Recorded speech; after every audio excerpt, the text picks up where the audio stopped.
my wife, Sarah Geronimo Guinicelli.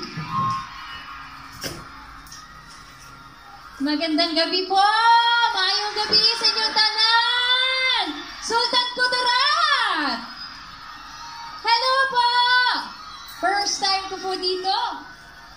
And I'm so happy to be here, of course, with my husband, Matt, to celebrate with you the Kalimudan Festival. Happy Kalimudan Festival, everyone! Sarah G! Sarah G! Makakarating din ako sa aking paroroonan. Ayan. Sarah! My love! Baby! Yes, my love. Ano? Diyan ka, dito nga? Diyan ako. Okay. Kung nasaan ka, dun ako. Diba? Mahal. Alalahin mo ako, mahal. Alalahin mo ako, mahal. Yeah. Thank you, mahal ko. Ang gwapo ng asawa ko, ang talented pa, no?